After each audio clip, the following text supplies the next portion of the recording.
You're listening to the CyberWire Network, powered by N2K.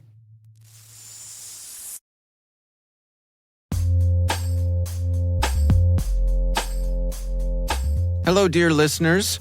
Today I want to share and recommend a podcast that I recently became a fan of, and I think it's worth your time, and you should check it out. The show is called Compiler, and it's produced by the folks at Red Hat. The subtitle for the show is Simplifying Tech for Tomorrow's IT Leaders, and the show certainly does that, but it does a lot more. I'm getting ahead of myself.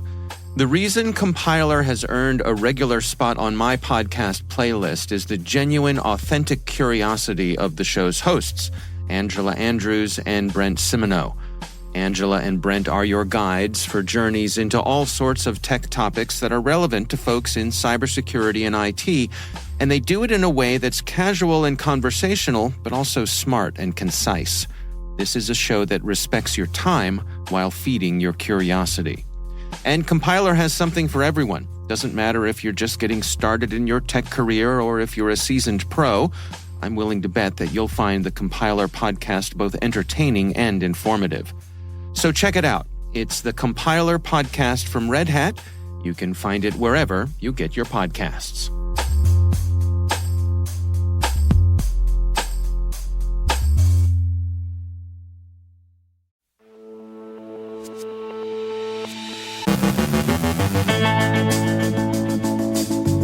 There's a new Agent Tesla variant, lost credentials and crypto wallet hacks, tension between DevSecOps and AI, Fancy Bear makes an attempt on Ukrainian energy infrastructure, a look at no-name 05716, Tim Starks from the Washington Post Cybersecurity 202, Simone, Petrella, and Helen Patton discuss people as a security-first principle, and cybersecurity jobs seem to be getting tougher.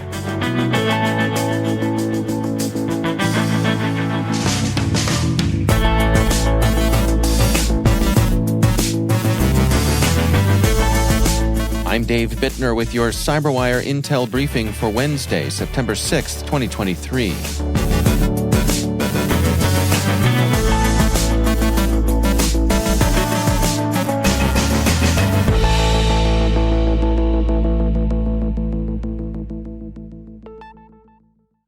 Fortinet describes a new variant of the Agent Tesla remote access Trojan that's being distributed via malicious Excel documents.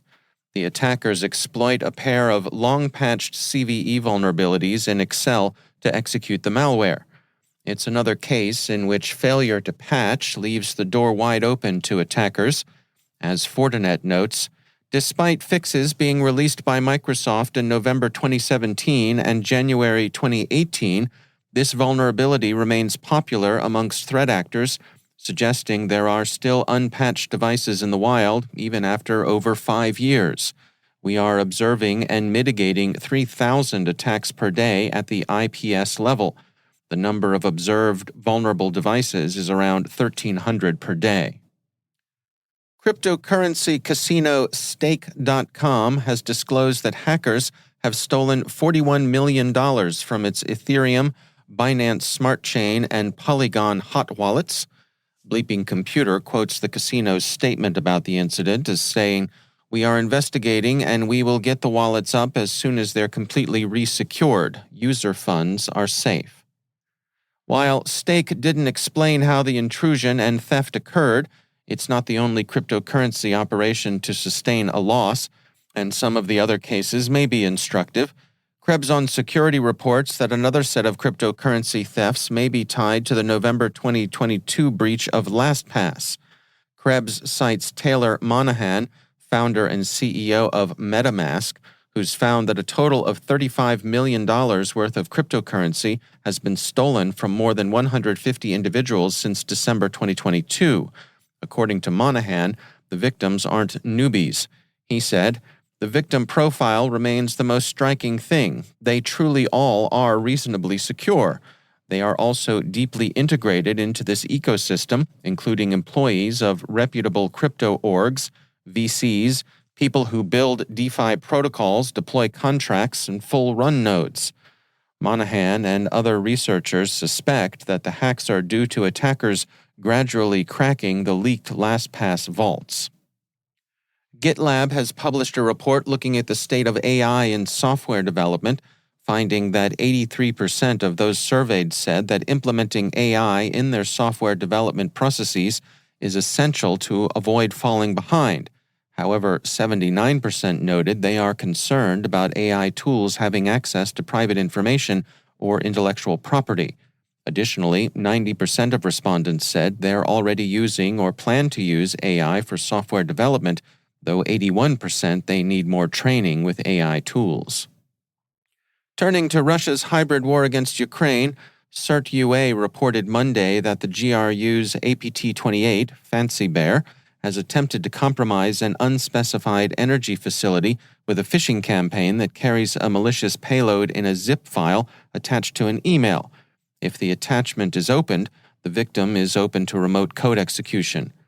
The phishing email is unusual, the record points out, in that the fishbait it dangles is gaudier than the stodgy and sober come-ons that have characterized much Russian phishing of Ukrainian targets.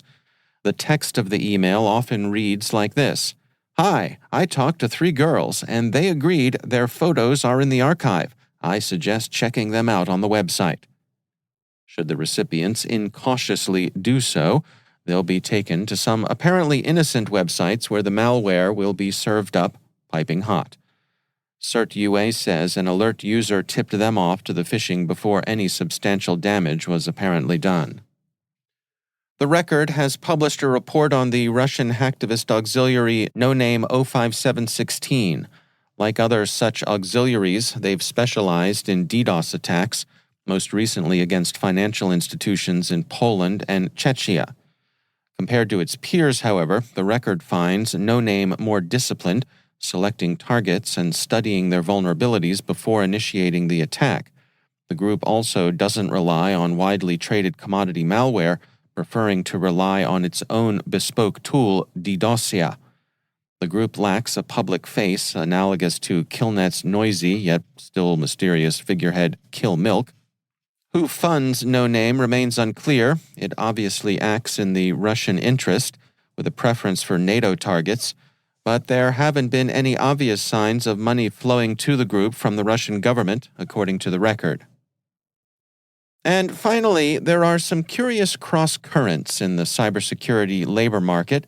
The first of these is a general shortage of cybersecurity workers.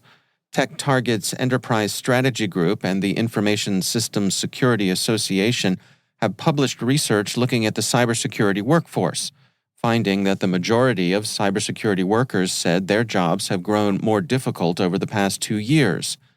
The problems about 2/3 of those surveyed report are both internal and external to their organizations. Externally, a more challenging set of threats and more onerous regulatory regimes have made the job tougher. Internally, workers say staffing shortages, tight budgets, and workload complexity have combined and made their careers more difficult. 71% of organizations say they've been affected by a shortage of workers with cybersecurity skills, and that, the report says, represents a dramatic increase from 57% in the last study. The labor shortage has increased cybersecurity team workloads and contributed to a high rate of staff burnout. Organizations say they have the most difficulty finding people qualified to work in application security, cloud security, and security analysis and investigations. Industry has long deplored cybersecurity labor shortages, so this study amplifies a familiar complaint. It's interesting, however, to see the tension between these reports of a tight labor market and a more recent trend toward layoffs by cybersecurity firms. Cybersecurity News reports that data from layoffs.fyi show that at least 46 cybersecurity companies have laid off 4,738 employees since the start of 2023. And those numbers are probably low since not all companies are required to report layoffs, and therefore many do not. Many of the layoffs followed mergers or acquisitions, and therefore are unlikely to be composed entirely of cybersecurity specialists, but a significant fraction do affect cybersecurity workers proper. It's curious that these two trends seem to be simultaneous. It suggests that there are inefficiencies and irrationalities in a labor market that has yet to fully mature.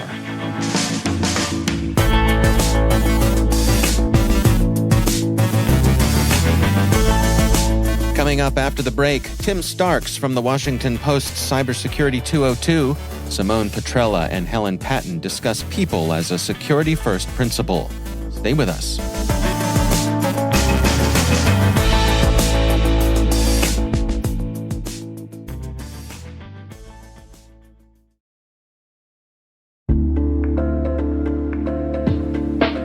And now, a word from our sponsor, SpyCloud, the cybercrime analytics leader. SpyCloud disrupts cybercrime by telling you what criminals know about your business and your customers, so you can take action to prevent ransomware, session hijacking, account takeover, and online fraud. SpyCloud constantly recaptures and analyzes new data from the criminal underground, including credentials, session cookies, and PII siphoned from malware-infected devices. With knowledge of the specific exposed data criminals have in hand from InfoStealer malware on managed and unmanaged devices, security teams can respond with a more efficient and effective process called post-infection remediation that fits seamlessly into existing incident response frameworks. Get SpyCloud's post-infection remediation guide outlining the 7 steps for preventing a malware infection from becoming a full-blown ransomware incident. Visit spycloud.com/cyberwire. That's spycloud.com/cyberwire. And we thank SpyCloud for sponsoring our show.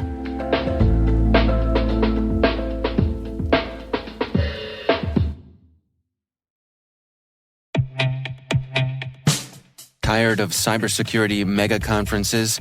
MWise is different. With a focused agenda and targeted problem solving, MWise is where security's best go to get better. From September 18th through the 20th in Washington, D.C., you'll join a special community of security's sharpest minds, hear perspectives you might not get anywhere else, and reach a new level of mastery that'll prepare you for what's next. Register early and save at mwise.mandiant.com/conf23. That's mwise.mandiant.com/CONF23.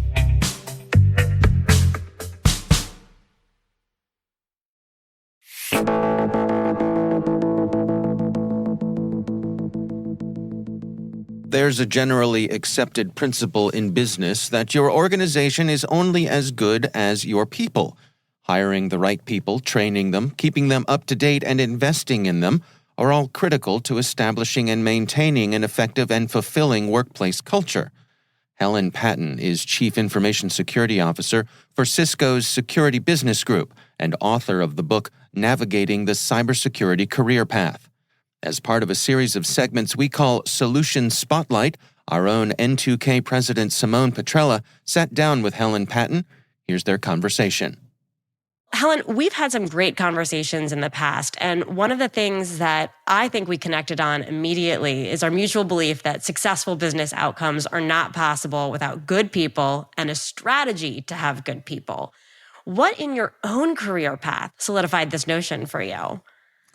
Well, I think we've all had experiences where you join an organization and you join to do a specific role. You're very excited about the job that you're you're joining for, and then you realize that you actually have to do this work in a community of people. And sometimes you luck out, and the community of people think like you do and share your values and work the way that you want them to, and sometimes they don't. And sometimes you're part of a team where your immediate team thinks like you do, and this happens in security a lot. We have this sort of little bubble of people and they all think the same way and everyone feels great, but we're completely alienated from the rest of the organization who cares about different things and prioritizes things differently.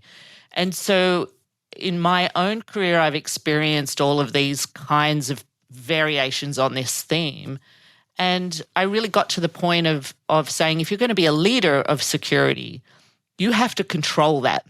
Now, you can't control people, and I get that, but you can have very intentional strategies around. And of course, I remember the lessons that were the difficult lessons most easily, unfortunately. But I've also been really fortunate to network with people who've got really great ideas. And so I am all about liberally stealing somebody else's good idea and applying it if I can do that.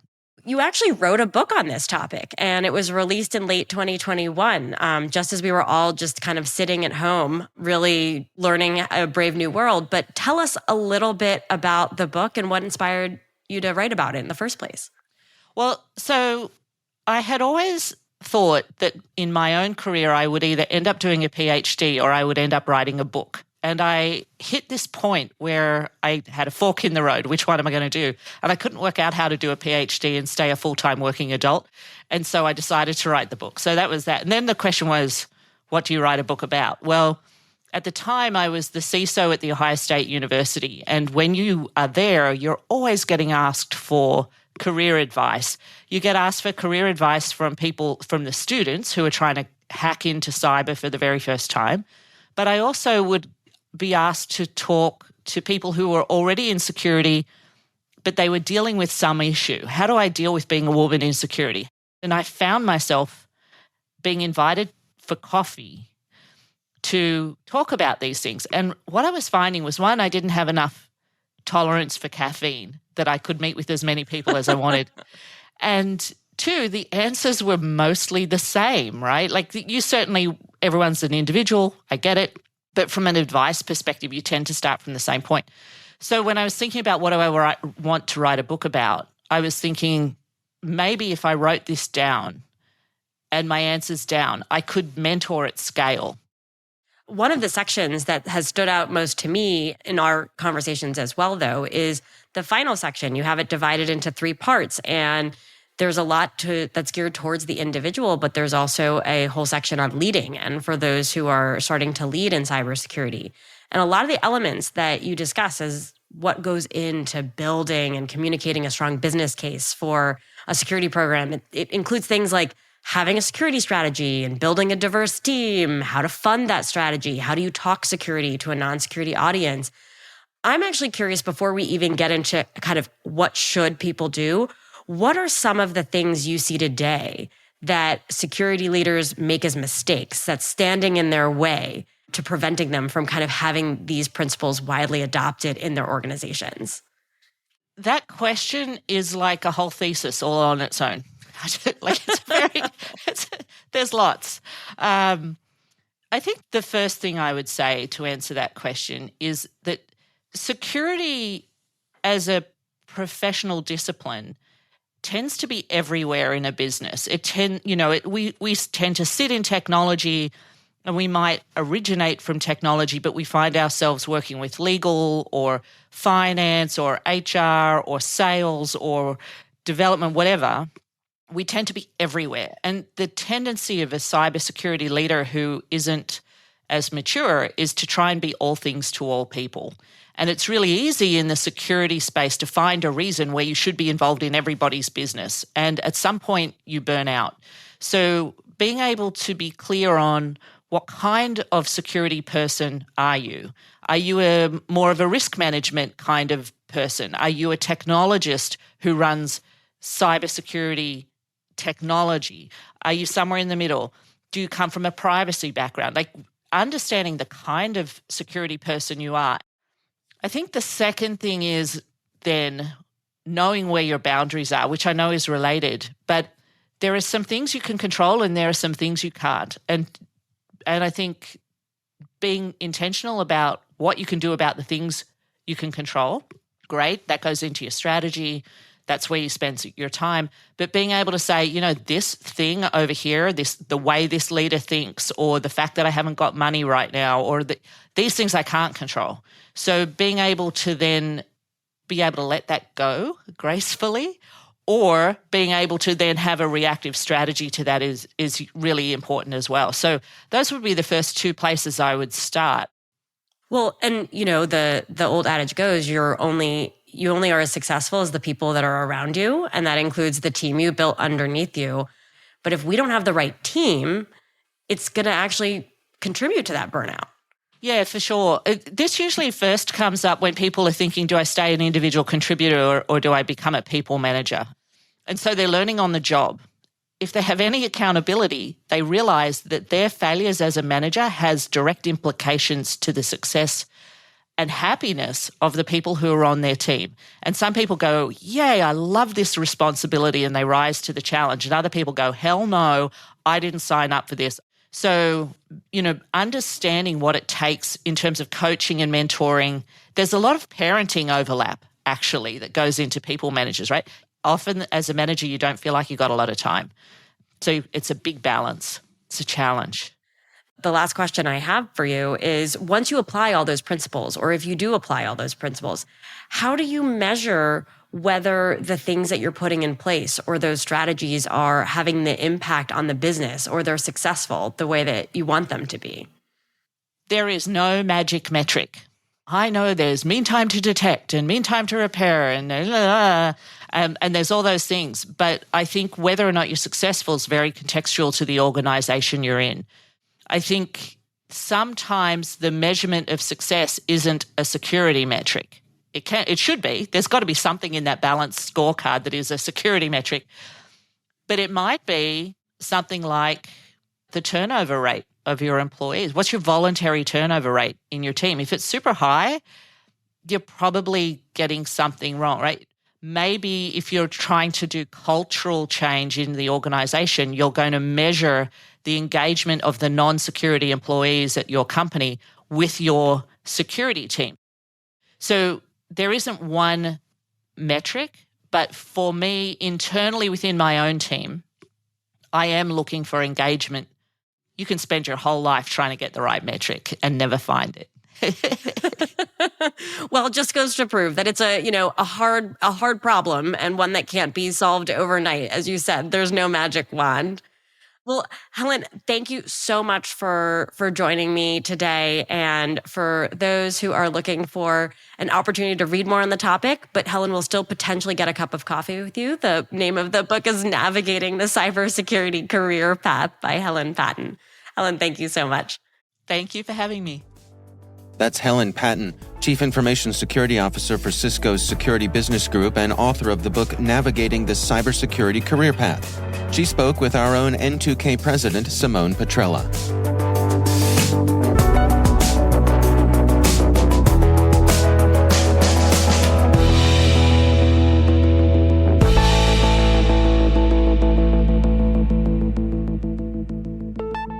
And it is always my pleasure to welcome back to the show Tim Starks. He is the author of the Cybersecurity 202 at the Washington Post.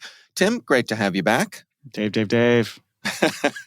Couple of interesting stories that you have shared on the 202 in the past couple days. First of all, a bit of a scoop here. You had the story of Mudge coming back to public service. What's going on here, Tim? Yes, the famed hacker known as Mudge, born Zatko. Either name seems suitable to me. He has decided to join CISA as a technical advisor. His real job will be to be a part-time person focusing on their Secure by Design initiative. That's the thing they've been working on to try to get software makers to put cybersecurity into the product as they're developing it, not just tacking it on at the end or making it a constant source of updates. So pretty big scoop for them, in terms of the hire. A scoop for me, a scoop for them. Right. The hire is high profile one. He is a person who has significant credibility in our community, and is coming off of being an employee who maybe people would be scared to hire, given the fallout that he had with Twitter as the big whistleblower of their security problems there when he was their security chief. He left, filed a whistleblower complaint with a number of federal agencies, and so a bold hire a little bit too. If in terms of he's going to be a truth teller, he's going to be a truth teller perhaps at your expense. So right. Interesting development. Yeah, I raised my eyebrows a little bit at the fact that he's part-time. Is there such a thing in that sort of position, right? Other than a name only, I can't imagine that he'll be short on hours. Yeah, the CIS has done this kind of thing before. I think they might have done it with Josh Corman. where they've had people come in as these kind of outside advisors, help them in these roles, and then move on not long after. So I don't know how long he's going to be sticking around. He obviously had been showing some interest in staying in industry, working with Rapid7 after Twitter. So it might be a sort of thing where they had an opportunity to snag him for a bit, and they're taking advantage of the moment. Yeah. You recently spent time at the Billington Cybersecurity Summit, and you wrote about some comments from General Paul Nakasone. Share with us that story. Yeah, so those of us who have covered General Nakasone for a long time are probably well aware of how cautious he can seem when he's speaking publicly. He definitely wants to stay on track on what he's trying to say. This one felt a little bit more reflective for him. He's been running the Cyber Command. He's been running NSA since 2018, and he was due to leave this year, but has been stuck in a Senate kerfuffle that is not of his making. That is of a general dispute over the military and abortion. So he's a little bit stuck in the role, waiting to leave the role, and maybe that made him feel more reflective. The fact that he was revisiting a speech that he'd given 5 years ago at Billington itself, but he talked a good deal about how different things are now compared to where they were in 2018, and talking about not just the threat picture from 2018 to now, but also the way the government has changed, and also talked a bit about where he thinks things are going, the things has been working on as he's departing, and where he's looking at the future of those two agencies. There's some interesting comments about Russia and China and our relationship with those two in the cyber realm. What did he say there? Yeah, so one of the things we've heard a lot from top cyber officials these days is that China is this generation, this era-defining cyber threat. Where I think he took it a little further than what we've heard from some other officials is that I think he referred to it as a pacing threat, and also talked about it being something that we're going to be having. I think he said our children and our children's children are going to be dealing with as the main competitive threat, not just talking about it in the cyber context, but certainly including that cyber context. That was taking it a little further, saying that this is going to be a really long-term problem for the United States in cyber. And then talking about Russia as an acute threat, one that they're dealing with, a more piecemeal basis, perhaps a more urgent basis in certain ways. A little chance for him to brag a little bit about the way they feel as though they've been able to counter Russia's information operations in Ukraine just by speaking them aloud, just by talking about them, talking about the existence of them, and making it so that Russia feels like they're on the back foot. And then quickly, you covered the story here about Verizon agreeing to a $4 million settlement with some allegations of coming up short in some government contracting? Yeah, kind of a late-breaking story the other night. When I first read it, I thought it said $4,000, and I was like, that's not much of a fine for Verizon. I think they'll be just fine. That's the money they find in the couch cushions, right? Yeah. So $4 million fine for not following some required cybersecurity standards, and we'll see how much of a dent that puts into them. I actually don't know how much of a difference $4 million is for Verizon compared to $4,000. But it's interesting. I'm making a joke, but it's interesting to see a company of that size being held to account. I think it's a reflection of this administration's desire to put people on notice that not following these cybersecurity standards is going to cost you. Yeah. And I found it interesting, both sides of this sort of threading the needle of Verizon saying that we're not really acknowledging we did anything wrong, and the government saying we're not acknowledging that that you didn't not do anything wrong. there's a weird sort of dance that happens with these kinds of settlements and agreements. We see them more often with the FTC saying, we think you did this, but here's the settlement, and then a sort of vaguely worded non-apology that says we did, maybe we did it, maybe we didn't. So yeah. It's fairly standard in that regard. Yeah, interesting sort of regulatory shot across the bow, I suppose. Yeah, maybe a little bit rare to see it on the Justice Department side, though. All right. Well, Tim Starks is the author of the Cybersecurity 202 at the Washington Post. Tim, thanks so much for joining us. Yeah, thank you.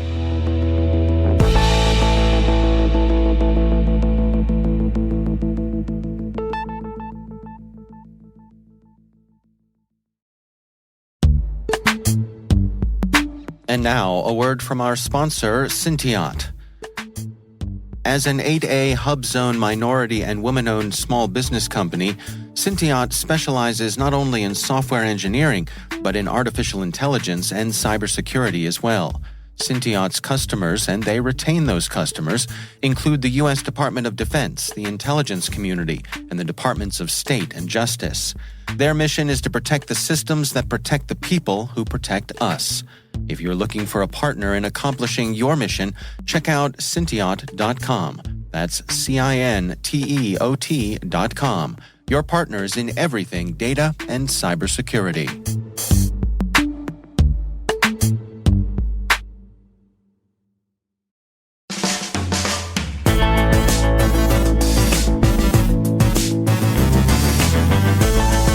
And that's the CyberWire.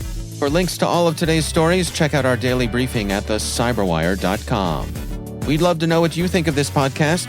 You can email us at cyberwire@n2k.com. Your feedback helps us ensure we're delivering the information and insights that help keep you a step ahead in the rapidly changing world of cybersecurity. We're privileged that N2K and podcasts like the CyberWire are part of the daily intelligence routine of many of the most influential leaders and operators in the public and private sector, as well as the critical security teams supporting the Fortune 500 and many of the world's preeminent intelligence and law enforcement agencies. N2K Strategic Workforce Intelligence optimizes the value of your biggest investment, your people. We make you smarter about your team while making your team smarter. Learn more at n2k.com. This episode was produced by Liz Urban and senior producer Jennifer Iben. Our mixer is Trey Hester, with original music by Elliot Peltzman. The show was written by our editorial staff. Our executive editor is Peter Kilpie, and I'm Dave Bittner. Thanks for listening. We'll see you back here tomorrow.